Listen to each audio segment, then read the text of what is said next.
इसी बीच वेटर ने उनका खाना परोस दिया और वायलेट ने अपने दिए नोट को खाने की प्लेट में देखा, जिसके दूसरी तरफ उसी व्यक्ति ने वायलेट को फिर से धमकी दी थी। उसने पीछे मुड़कर देखा और सोचा कि पियानो वादक उसे ब्लैकमेल कर रहा था, क्योंकि एक ड्रिंक पीने के बाद वो आदमी वहीं गिर पड़ा था। यह निश्चित रूप से उसी आदमी की चाल थी जो पुलिस को वहां नहीं आने देना चाहता था। वायलेट ने एक बहुत बड़ी गलती की थी और उसने अपनी तरफ से बहुत चतुराई दिखाई थी। वो आदमी फिर से वायलेट को सुरक्षा कैमरे जांचने के लिए कहता है और वायलेट देखती है कि अब उस आदमी ने उसके बेटे और बेटी को यातना देना शुरू कर दिया था। उसका छोटा बेटा भी एक कमरे में अकेला बंद था। उसे फिर से एक संदेश मिलता है कि यदि तुम सब कुछ ठीक करना चाहती हो तो अपना काम पूरा करो। इसे पढ़ते हुए वो हेनरी से कहती है कि वो उसके लिए कुछ पीने को लाए। वेट्रेस उसे ड्रिंक देती है और कहती है कि वो ड्रिंक में कुछ मिला दे। उसे तुरंत एक और संदेश मिलता है कि तुम्हें ये काम अपनी मेज पर बैठे हुए ही करना है। वो ये ड्रिंक लेती है और उन्हें अपनी मेज पर रखती है और हेनरी से बात करना शुरू कर देती है। वो हेनरी से पूछती है कि तुमने मुझ में ऐसा क्या देखा कि तुम मुझसे मिलने आए।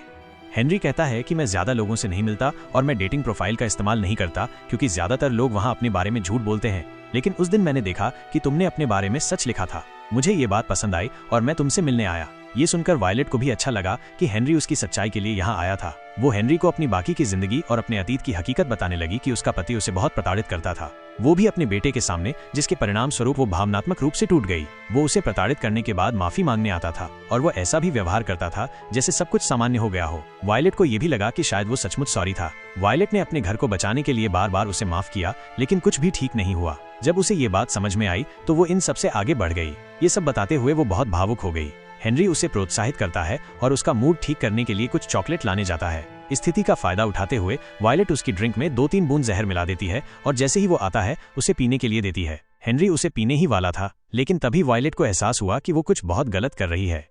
वो उसे बता भी नहीं पाई, इसलिए उसने जानबूझकर हेनरी पर ड्रिंक गिरा दी, जिससे वो अपनी जहरीली ड्रिंक नहीं पी पाया। अब गिरी हुई ड्रिंक की वजह से उसकी ड्रेस खराब हो गई। हेनरी उसे साफ करने के लिए वॉशरूम जाता है। यहाँ वो आदमी वायलेट को फिर से मैसेज करता है और लिखता है कि तुम बहुत चालाक बनने की कोशिश कर रही हो। ये देखकर वायलेट को बहुत गुस्सा आता है और उसे लगता है कि ये मैसेज उसी आदमी ने भेजा है जिसने उसे धक्का दिया था। वो उससे बात करने जाने ही वाली थी जब उसका पार्टनर वहाँ आ गया। वो भ्रमित हो जाती है कि क्या वो किसी का इंतजार कर रही थी, तो फिर उन मैसेज का भेजने वाला कौन था। अब वो वेट्रेस के पास जाती है। वेट्रेस उससे कहती है कि मैं लंबे समय से ये देख रही हूँ, क्या आपका पार्टनर आपको परेशान कर रहा है? अगर ऐसी स्थिति है तो मैं आपकी मदद कर सकती हूँ। ऐसी स्थितियाँ यहाँ हर दिन होती रहती हैं। लेकिन वायलेट उसे कुछ नहीं कहती है और कहती है कि यहाँ सब कुछ ठीक है, हेनरी भी ठीक है। अब वायलेट उसी वेट्रेस से उस आदमी के बारे में पूछती है जिसे उसने धक्का दिया था। तब वेट्रेस कहती है कि वो आदमी यहाँ आता रहता है, वह हमेशा सामने वाली टेबल आरक्षित रखता है।